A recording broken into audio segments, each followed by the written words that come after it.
So, Spencer, I posed this idea of the Kyle McCord effect because I was thinking about it as we're talking about all of this. And what's wild to me is how, in like 5 years, Ryan Day had built up this equity and his ability to pick quarterbacks and get the most out of quarterbacks, from Haskins to Fields to Stroud. And I think Stroud was the one because he wasn't as heralded as those first two prospects. And it's funny, man, like going into Kyle McCord and Devin Brown, that battle last year, I said to myself, like, well, by the way, did you start recording? It's recording. Okay, because I'm not seeing it moving. And I was like, this is good. This Did is it freeze on you? This is primo stuff that I'm laying down here. But going into that last year, one of the things that I think we all said was, hey, like, you got to trust Ryan Day. And what I think is so interesting is how, and a lot of this is because he didn't beat Michigan, that Ryan Day didn't beat Michigan and hasn't beaten Michigan in the last 3 tries. But it's so wild that Will Howard isn't getting the Ryan Day bump. That he's actually, it's the Kyle McCord effect that he's getting, hamstrung from, of instead of everyone looking like, all right, we got 3 quarterbacks out of 4 that were top 16 picks in the NFL draft, all prolific statistical quarterbacks, and you got one that just didn't work out like that. No, instead we're going the opposite direction, which is, yeah, I mean, how good can Will Howard really be? I don't know. And it's as if Ryan Day can't take this guy to another level on top of all the talent around him. Yeah, it's a good point by you because, I here's what I equated to, though, because I think, and you know this, Ryan Day is such a touchy subject right now when it comes to just everything. Like, you mention his name and somebody who's an Ohio State fan that you're walking past is triggered to the point where they're like, oh, they got to fire that guy. Like, you could be talking about anything when it comes to Ryan Day. You could be like, oh, I met Ryan Day's dog the other day. He's a great dog. They got a great family dog at home. And people would be like, oh, they got to fire that guy and take the dog with them. Like, I hate Australian Shepherds now. Exactly. Like, it could be anything. And people are just ready to pounce on Ryan Day. And so that's where I think, because Ryan Day's lost to Michigan 3 straight years, because he doesn't yet have a national championship to tout as his big prize that on his resume of, hey, here's why I'm the right coach for this job. I think people are just looking for anything to critique him for. And so I think that's where the Kyle McCord thing comes into play, because they see this guy who, yeah, you had all these great quarterbacks before, but it's almost like the Bill Belichick, Tom Brady thing where they're like, well, did he really make those players, or were they just that good that they made him look good?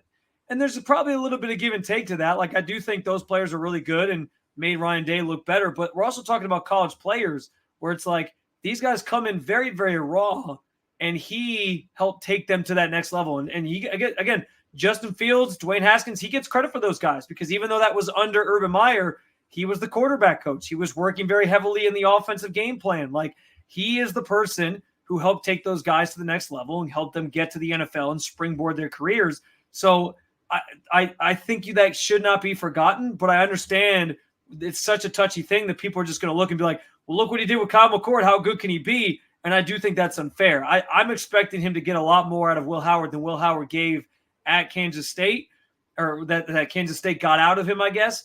And I think part of that, too, is the fact that he is going to be surrounded by a better team as well. That helps him take that, raise that game to another level on top of the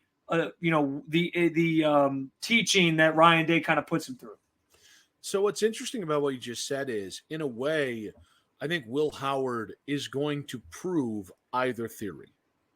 If Will Howard is back in line with the C.J. Strouds, the Dwayne Haskins, the Justin Fields, I think what you're going to see is you're going to see people go, oh, he is that guy. He is, he is the alpha and the omega. Yeah.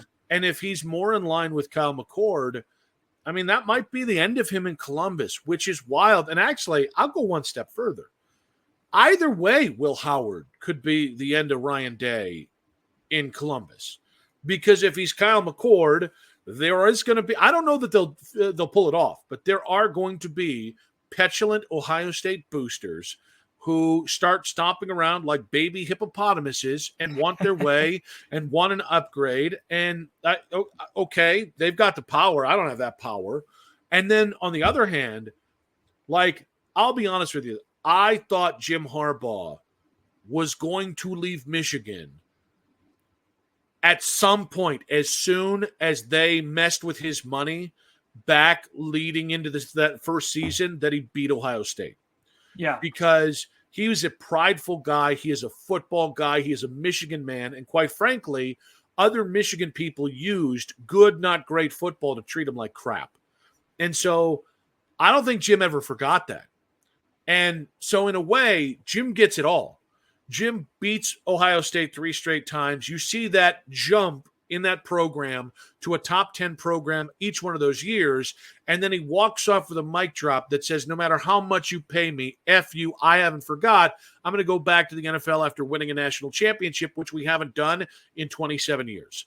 So the reason why I think that's important is I know they're not the same guy, but would it surprise me if Will Howard is that next step, that next great player, and all of a sudden Will Howard's a top 15, top 20, top 30 pick.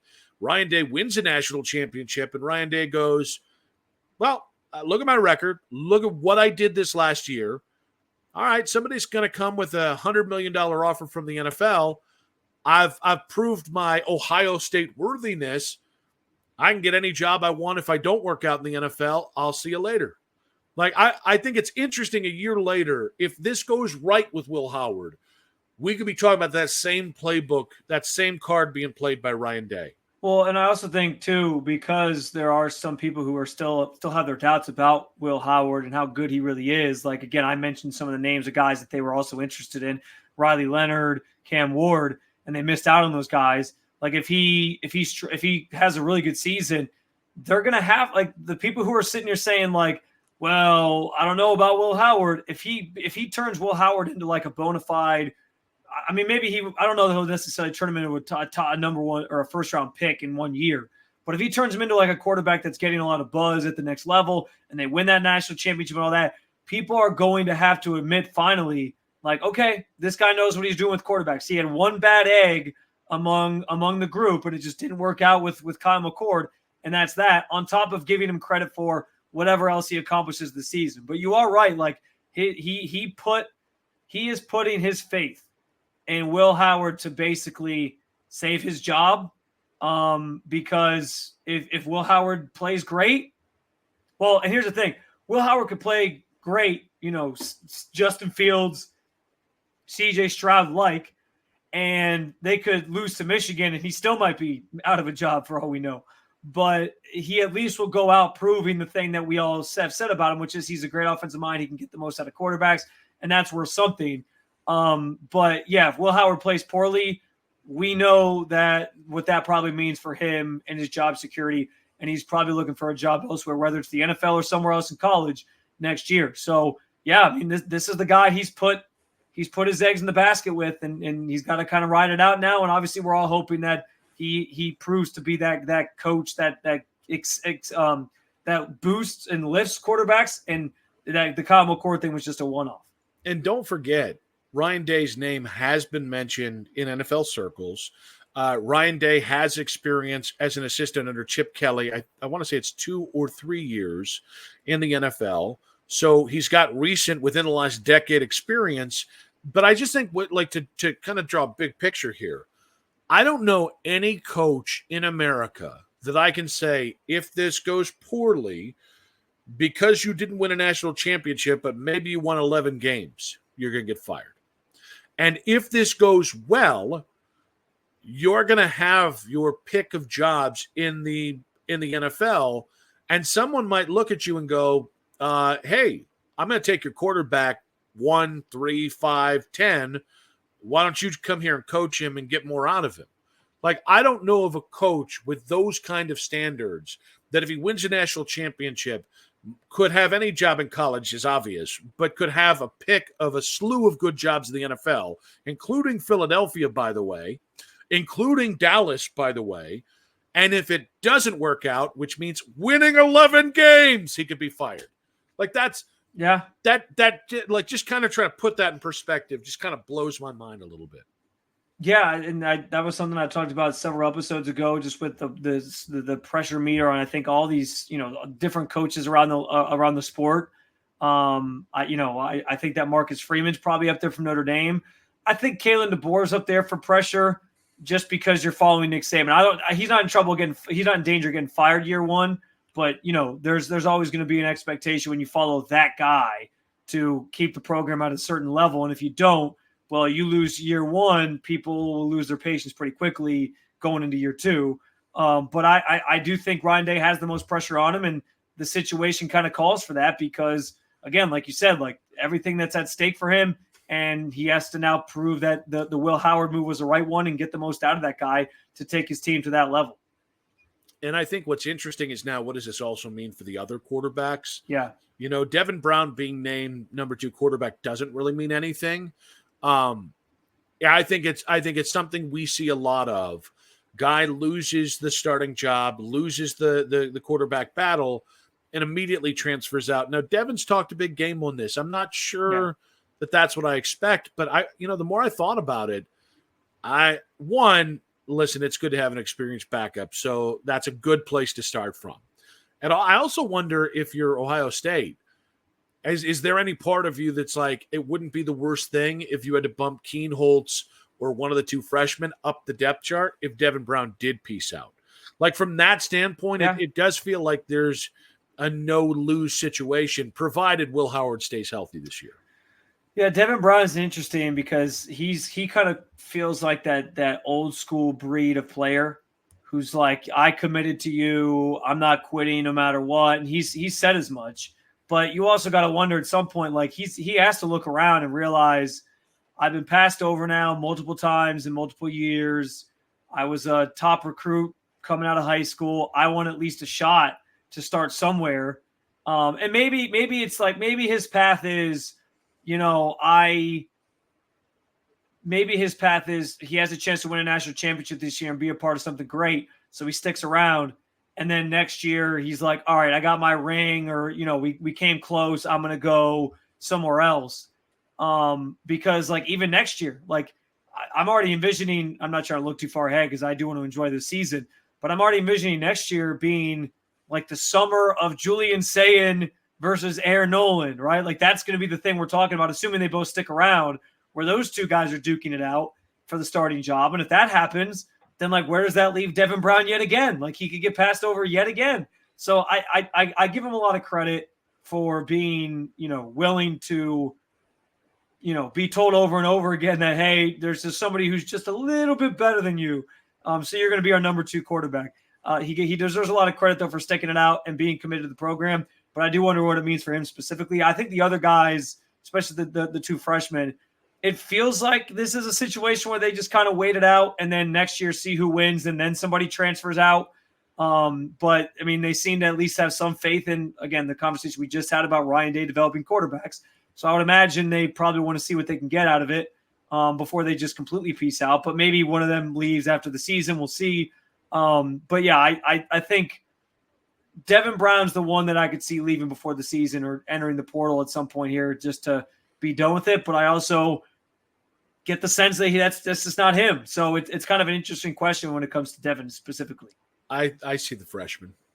I would not surprise me if either one of them, whether it's Bill O'Brien in Boston College, which feels that would be saying going there because he had the right. But I mean, Aaron Nolan, the Buckeyes had to fight to keep Aaron Nolan in the class. And so the only thing I'll say about that, though, is it seemed like he seems to have a really good relationship with Day. Because all the pictures and videos and stuff, it was always Day visiting.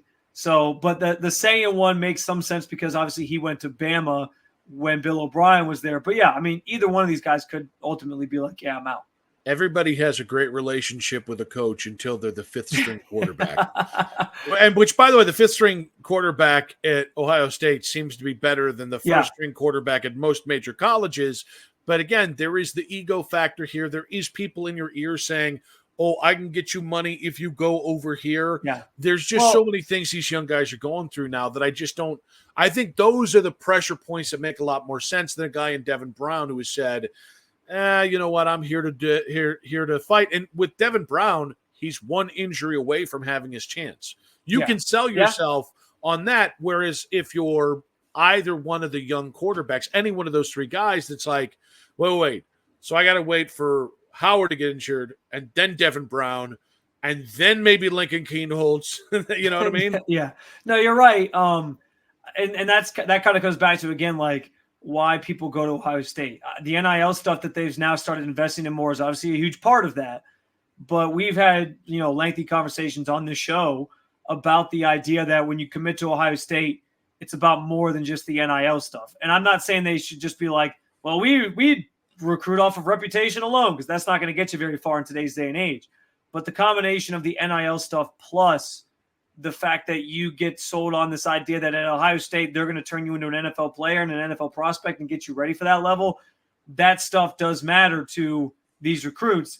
And so I do think there's guys who come along. Devin Brown's a perfect example of this, who are like, I want to see this thing through, which is why, of the two freshmen, I think Noland is kind of more of that ilk in terms of what he's said and what we've seen so far from him.